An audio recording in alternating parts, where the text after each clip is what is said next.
بسم اللہ الرحمن الرحیم۔ قسط نمبر 384، دارالعلوم دیوبند امام الکبیر حضرت نانوتی کی وصیت۔ دارالعلوم سرمایہ اکابرین ہے، رائیونڈ مرکز کی نئی سیاسی چال، سعادت عظمیٰ، دعوتی کام اور اس کا اسلوب۔ الحمدللہ الحمدللہ وحدہ والصلاة والسلام علی من لا نبی بعدہ، اما بعد۔ دارالعلوم دیوبند اور حضرت امام الکبیر مولانا قاسم صاحب نانوتی رحمۃ اللہ علیہ کی وصیت۔ دارالعلوم دیوبند کے انتظامی امور سے متعلق مولانا قاسم صاحب نانوتی رحمۃ اللہ علیہ نے اپنے دست مبارک سے ایک وصیت تحریر فرمائی تھی، جس کا عموماً تذکرہ کیا جاتا رہا ہے کہ دارالعلوم کے خزانے میں یہ تحریر آج بھی محفوظ ہے۔ بدقسمتی سے براہ راست یا کسی اور ذریعے سے یہ تحریر عوام میں نہیں آئی، لیکن تواتر بزرگوں سے یہ سنا جاتا رہا ہے کہ اس تحریر خاص میں امام الکبیر مولانا قاسم صاحب نانوتی رحمۃ اللہ علیہ نے بطور وصیت نامے کے ان بنیادی باتوں کو قلمبند فرمایا ہے کہ جن پر آپ نے اس دارالعلوم دیوبند کی بنیاد قائم فرمائی تھی، اور وصیت فرمائی گئی ہے کہ آئندہ جن لوگوں کے ہاتھوں میں دارالعلوم کے نظم و نسق کی باغ آئے وہ ان کلمات کی روح کی حفاظت کے ذمہ دار ہوں گے۔ بہرحال مجلہ القاسم کے دارالعلوم نمبر مجریہ سن 1347 ہجری کے حوالے سے تحریر خاص کے مشتملات اور مضامین کو نقل کرتے ہوئے ناظم مرکزی جمعیت العلماء مولانا سید محمد میاں صاحب رحمۃ اللہ علیہ نے علماء ہند کے شاندار ماضی میں من جملہ دوسری دفعات کی اس دفعہ کا ذکر ان الفاظ میں فرمایا۔ اس کا یعنی دارالعلوم کا تعلق عام مسلمانوں سے زائد ہو، تاکہ یہ تعلق خود بخود مسلمانوں میں ایک نظم پیدا کرے جو ان کو اسلام اور مسلمانوں کی اصل شکل پر قائم رکھنے میں معین ہو۔ آگے اس مقصد کی تفصیل فرماتے ہوئے آخر میں یہ بھی فرمایا گیا ہے کہ دارالعلوم کا مسلمانوں سے جمہوری تعلق ہو جو ایک کو دوسرے کا محتاج بنائے رکھے۔ اسی بنیاد پر آپ نے دارالعلوم کے لیے مستقل آمدنی کا کوئی ذریعہ بنے، اس سے بھی منع فرمایا، یعنی مالی تعاون کی لائن سے دارالعلوم کا عام مسلمانوں سے احتیاجی رشتہ ہمیشہ قائم رہے۔ حکومت یا کسی رئیس کی دوامی امداد یا مستقل جائیداد کی صورت میں تعاون سے منع فرمایا، تاکہ عام مسلمانوں سے احتیاجی رشتہ دارالعلوم کا باقی رہے۔ حضرت امام الکبیر قاسم صاحب نانوتی رحمۃ اللہ علیہ سے بات سننے والوں نے یہ الفاظ بھی سنے تھے، یعنی فرمایا کرتے تھے کہ دارالعلوم اس وقت تک مستقل رہے گا جب تک اس کی آمدنی غیر مستقل رہے گی، لیکن جس وقت اس کی آمدنی کا ذریعہ مستقل ہو جائے گا اسی وقت دارالعلوم کی بنیاد غیر مستقل ہو جائے گی۔ حضرت شیخ الہند مولانا محمود الحسن صاحب رحمۃ اللہ علیہ سے بھی اس قسم کے الفاظ منقول ہے۔ قاسم صاحب نانوتی رحمۃ اللہ علیہ کی وصیت میں یہ تنبیہ بھی فرمائی گئی کہ اس مدرسہ یعنی دارالعلوم میں جب تک آمدنی کی کوئی سبیل یقینی نہیں، تب تک یہ مدرسہ انشاءاللہ بذریعہ توجہ اللہ اسی طرح چلتا رہے گا، اور اگر کوئی آمدنی ایسی یقینی حاصل ہو گئی جیسے جاگیر، کارخانے، تجارت یا کسی امیر کا وعدہ، تو یوں نظر آتا ہے کہ یہ خوف اور رجا جو سرمایہ رجوع اللہ ہے ہاتھ سے جاتا رہے گا، اور امداد غیبی موقوف ہو جائے گی، کارکنوں میں باہم نزاع پیدا ہو جائے گا۔ آگے فرماتے کہ اس طرح عدل و انصاف میں غیر جانبداری اور رجوع اللہ مدرسے کی اصل پونجی اور وجہ تسمیہ ہے، اسے ہر حال میں قائم رہنا ہوگا۔ صنعت و سیاست اچھی بھلی چیز ضرور ہے، لیکن مذہبیت اس سے بھی اعلیٰ اور ارفع شے ہے۔ تجارت، سیاست، صنعت و حرفت دین کے تابع ہے اور دین اسلام ان سب پر مقدم ہے۔ دارالعلوم سرمایہ اکابر ہے، اس مادر علمی کے دو حصے ہوئے، عقیدوں کی تبدیلی پر نہیں بلکہ دلی حرص اور ہوس، حب جاہ، انانیت کی خباثت کی وجہ سے ہوئے۔ انہی رذیلات کے سبب اس مقدس روحانی درسگاہ کے ٹکڑے ہوئے۔ آج ان بزرگوں کی روحیں تڑپ رہی ہوں گی۔ مال جہاں داخل ہو جاتا ہے وہاں روحانیت کو تہس نہس کر کے رکھ دیتا ہے۔ آج جو حالت دارالعلوم کی ہے اس کی وجہ اپنے بڑوں کی نصیحتوں کو پس پشت ڈال دینا ہے۔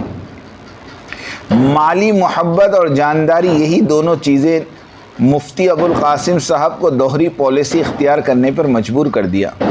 فتنے خبیثہ پاکستانی سیاسی عالمی شورا کی پاسداری اور مولانا سعد صاحب سے ذاتی دشمنی نے مفتی صاحب کی عزت کا ستیہ ناش کر ڈالا۔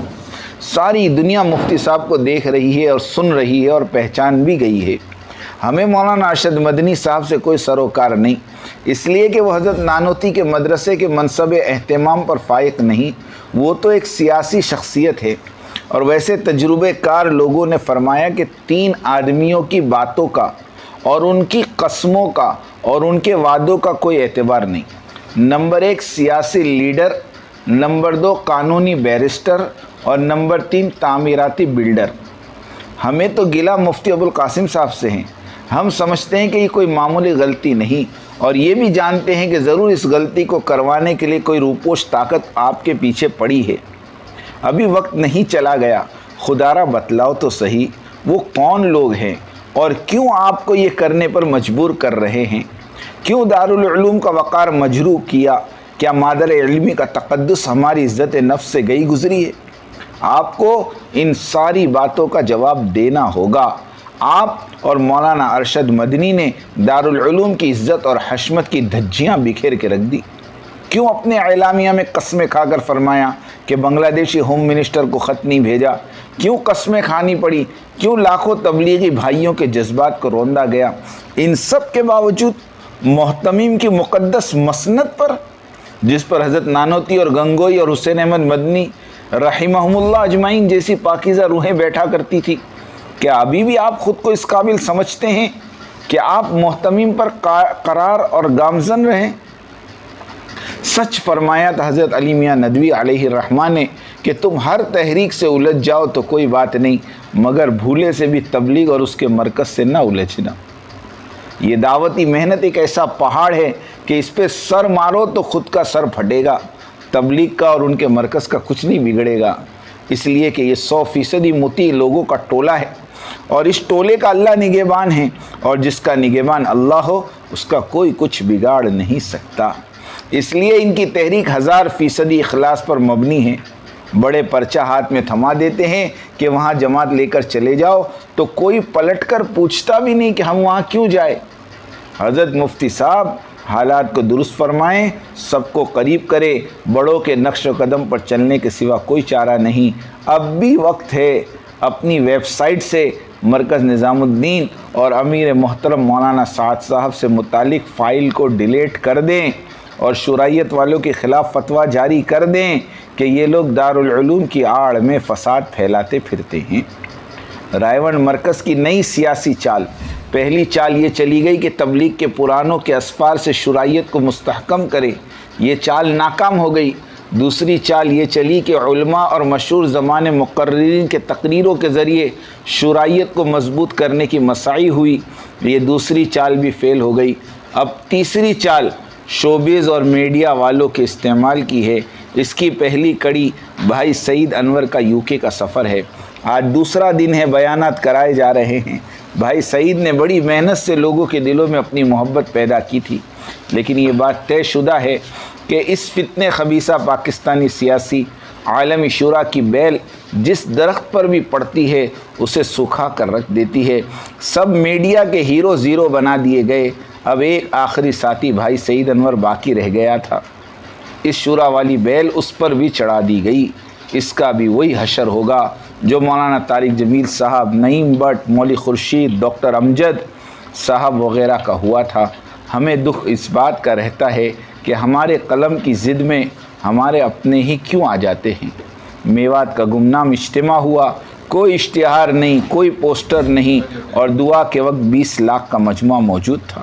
بے حساب جماعتیں نکلی، ایک جماعت بڑے خرچ کی، 12.5 لاکھ روپے کا خرچ ایک آدمی کا بنی، جس کا وقت 5 مہینے سے لے کر 3 سال تک کا ہے۔ برطانیہ والے ساتھی اس فتنے خبیثہ پاکستانی سیاسی عالمی شورا کا اتنا تعاقب کریں کہ یہ کسی علاقے اور کسی محلے اور کسی مسجد میں ابھرنے نہ پائے، اپنے ایک ایک ساتھی کی نگرانی اور حفاظت فرمائیں، فتنے کو اتنا دبا دیا جائے کہ وہ بے اثر ہو جائے، تو ایسی فکر کرنے والے کو بہت بڑا اجر عطا ہوگا۔